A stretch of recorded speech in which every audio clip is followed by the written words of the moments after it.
Welcome to bird media. నేను మీ పవన్ కృష్ణమూర్తి. మొన్న మధ్యన మధ్యప్రదేశ్కి సంబంధించి ఒక వివాదం తలెత్తింది. మధ్యప్రదేశ్ హైకోర్టు ఇచ్చినటువంటి కీలక తీర్పు తర్వాత ఉద్రిక్త పరిస్థితులు కూడా అక్కడ నెలకొన్నాయి. ఈ వివాదాస్పద కట్టడం కేవలం హిందూ దేవాలయం అని చెప్పి మే 15వ తేదీన హైకోర్టు స్పష్టం చేసింది. అక్కడున్న పరిస్థితుల మీద పోలీసులు అత్యంత అప్రమత్తంగా వ్యవహరిస్తున్నారు. ఎందుకు అనంటే భోజ్శాల, దీనికి సంబంధించి ఆల్రెడీ ఫుల్ డీటెయిల్స్ గతంలో వీడియోలో చెప్పాను, ఒకసారి అది చూస్తే మీకు తెలుస్తుంది. భోజ్శాల అనేది వాగ్దేవి ఆలయం, అంటే సరస్వతీదేవి ఆలయం అని. దాన్ని ఇన్వేడర్స్ అప్పుడు వచ్చి దాన్ని కూల్చేసి దాని మీద మసీదు కట్టడం ఇదంతా చేశారు. ఆర్కియాలజీ సర్వే తర్వాత లేదు, ఇది కూల్చబడినటువంటి సరస్వతీదేవి ఆలయమే అని చెప్పి స్పష్టం చేసిన తర్వాత శుక్రవారం రోజేమో సరే ఇన్నాళ్ళు ఉంది కాబట్టి శుక్రవారం రోజేమో ముస్లింలు అక్కడ నమాజ్ చేసుకోవచ్చు, మిగతా అన్ని రోజులు కూడా హిందువులకు మాత్రమే అక్కడ ప్రవేశం ఉంటుందని చెప్పి ముందు తీర్పు ఇచ్చారు. సరే అదే నడుస్తూ ఉంటే ఇప్పుడు దాని మీద మళ్ళీ కేసు రివైజ్ అవ్వడం, పూర్తి స్థాయిలో దానికి సంబంధించినటువంటి డీటెయిల్స్ ఇవన్నీ అయిన తర్వాత ఆ శుక్రవారం కూడా అక్కడ తీసేసి ఇది పూర్తిగా హిందూ ఆలయమే, దీన్ని కూల్చి చేశారు, ఇదిగో దీనికి సంబంధించినటువంటివి ఇలా ఉన్నాయి అని చెప్పి ఆర్కియలాజికల్ సర్వే ఆఫ్ ఇండియా రిపోర్ట్స్తో సైతం, ఇమేజెస్తో సైతం పూర్తి స్థాయిలో హైకోర్టు, మధ్యప్రదేశ్ హైకోర్టు చాలా క్లియర్గా చెప్పింది. శుక్రవారం కూడా ఎత్తేసింది. సో దీంతో అక్కడ ముస్లిం సామాజిక వర్గం హగ్గుమంది ఇప్పటి వరకు ప్రతి మంగళవారం హిందువులు పూజలు, ప్రతి శుక్రవారం ముస్లింలు నమాజ్ నిర్వహించుకునే విధానం అమల్లో ఉంటే కోర్టు తాజా తీర్పు అనంతరం వస్తున్న మొదటి శుక్రవారం కావడంతో ఎలాంటి అవాంఛనీయ ఘటనలు జరగకుండా ధార్ జిల్లాలో భారీ భద్రతను ఏర్పాటు చేశారు. ఈ నేపథ్యంలోనే సచిన్ శర్మకు సంబంధించినటువంటి ఒక వీడియో సోషల్ మీడియాలో వైరల్ అయింది. ఈ సచిన్ శర్మ ఎవరంటే ధార్ జిల్లా పోలీస్ సూపరింటెండెంట్.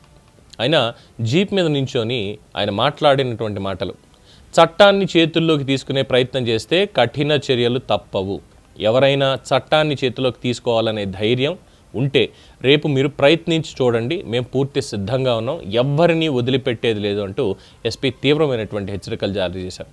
సోషల్ మీడియాలో తప్పుడు ప్రచారం, రెచ్చగొట్టే పోస్టులు పెట్టినా సరే కఠినమైనటువంటి చర్యలు తీసుకుంటామని స్పష్టం చేశారు. का गलत अनुवाद कर रहे हैं, गलत इंटरप्रिटेशन कर रहे हैं, मैं उनको आखिरी बार समझाइश देने आया हूं।